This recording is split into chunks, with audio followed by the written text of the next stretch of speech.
Are you looking for a small, compact yet capable glass for your newly acquired compact full frame? You're in the right place.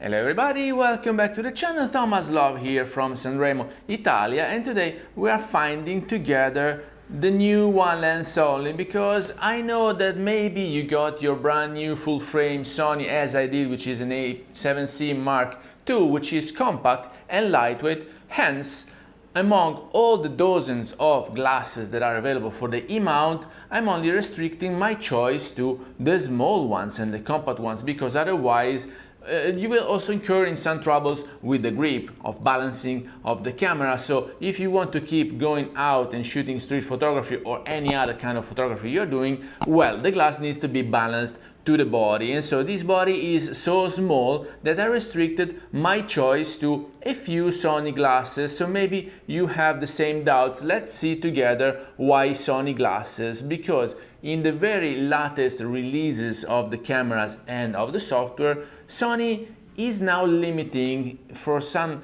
reasons, the third-party glasses. So if you want to have the better leverage on the autofocusing that this camera has and on the step, well, you'd better get along with Sony. But Sony glasses are, first, so very expensive. We're talking about the G Master glasses, so more than $2,000 each. And second, they are also clinical. I know they take pride in having this super sharpness from corner to corner, but super sharp in the corner, it's not the natural look and feel. I come from Leica, and so a bit of a fall off towards the borders of the frame is natural, to be considered natural. And so I restricted the choice to 3 different plain Jane, as I call them, because these are G glasses, not G Master, that satisfy different needs. And so they also have different focal lengths, and let's see what are the pluses and the minuses for each of them. The very first one is the 2270 f4, which I had the chance to try, so if you missed that episode, please find it up here, when I was still in Vancouver, because at a certain point my friend came out and it had this glass mounted on. So I wanted to try it, and I have to say, the initial phase, it looked bizarre because we are all used to 24 to 70 or 28 to 75. So going down to 20 mil, it was great for some of us that are using it for vlogging, and so this is why they gave a bit of a wider scope at a certain end of the glass. But then you will have to crop it down because it doesn't have any optical stabilization, and so if you really want to use it for vlogging, when you're going around and you keep it like that, then you will have to use the active step that crops in, so the 20 mil ideally becomes a 24 mil, so it's not that wide anymore.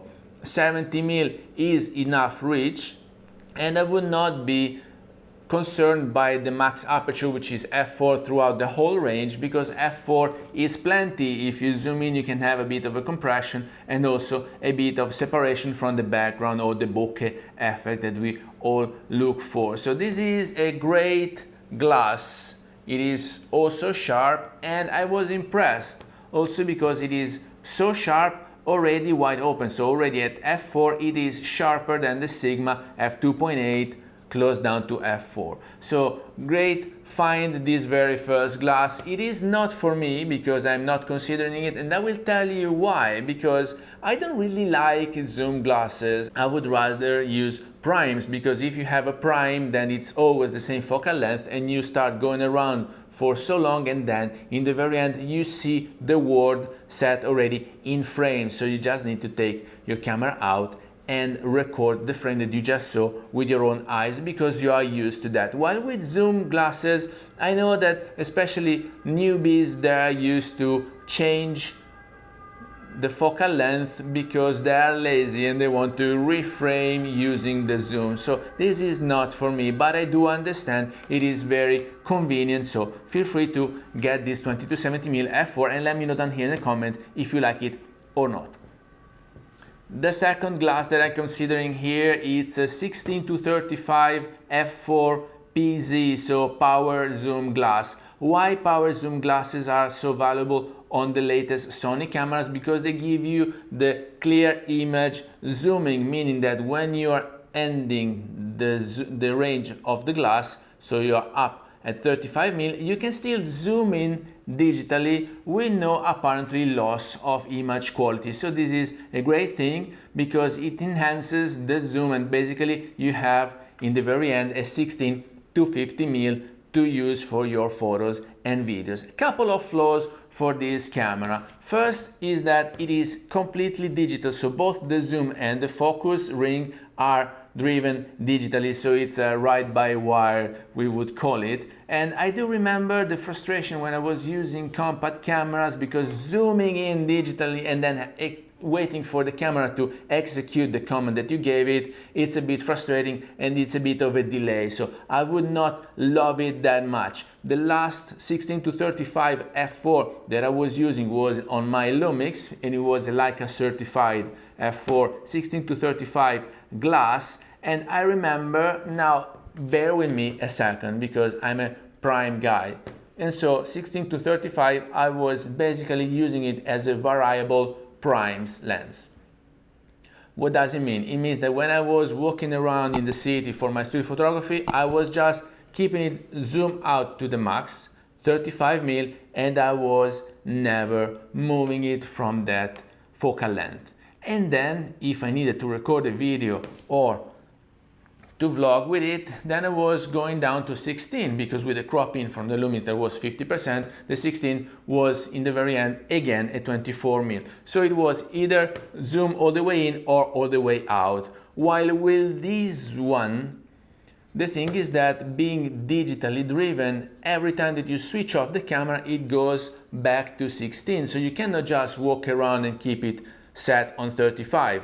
Now, I don't know if you had long sessions for street photography like I do, and I try all it is in my possibility, and I try everything that I can to delay as much as possible the switch to battery number 2, because I want to keep enough juice running for the whole day. And so every time that I take a picture, I was used to switch off the camera, because nowadays cameras are also fast. My Leica Q2 was, my Lumix was it, and also this Sony, it is so fast switching on. So you just switch on, snap the picture, switch it off, and save some juice. While with this 16 to 35 PZ, I don't have this chance, because despite the Sony switches on quickly, I will have to zoom all the way to 35mm and probably also missing the shot, or I will have to keep the camera on all the time, and so probably sacrificing some precious battery life.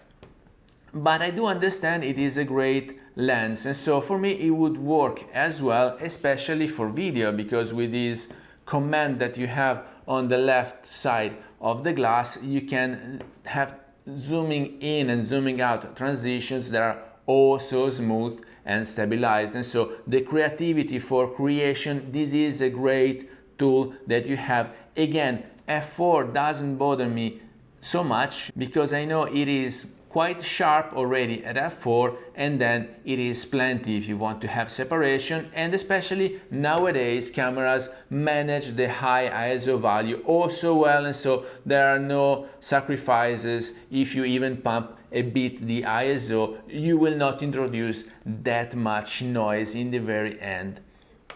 And the third glass that I'm considering, and bear with me because this might be my favorite so far, I didn't pounce on it yet. I would probably be waiting for the offers for the Black Friday or Cyber Monday, whatever, when I can get a discount, because despite it is a plain Jane glass, it is still $1,000 value. So if you can save 100 or a couple hundred, why not? It's not a bad deal, and I don't really need it as we speak right now. Right now I'm on my 28mm f2, which I'm using right now to record this episode. So we were saying the third glass to consider, which is compact and lightweight enough to match the body of the A7C Mark II or the A7CR or the A7C Mark I if you have it, is the newly developed 24 to 50 f2.8, which is still a plain Jane glass, and it is still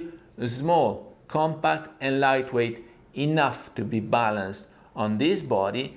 And again, I can use it as a variable prime, but this has a clear advantage compared to any other zoom glasses that you have out there. And I'm talking about it being a reverse zoom. So when you zoom all the way out, you go wide to 24mm, while if you don't touch the glass and you keep it zoomed in, you're already at 50mm. So why is this so important to me? Because when I'm walking down there downtown, I just need to put the glass on the camera body and don't touch it, and I'm already at 50mm. Now, we might have a discussion whether 35 or 50mm is better for street photography. I used to come from my Nikon D750 with a 50mm f1.4, so 50mm feels natural to me. Also 28mm, because it has more or less the same proportions, width and height, but 50mm to me is a better choice for street photography. And with this glass, I just need to mount it and never touch it. And then eventually, when I need to record a video or a new episode or vlogging, I just zoom all the way out to the wide open 24mm and I'm good to go.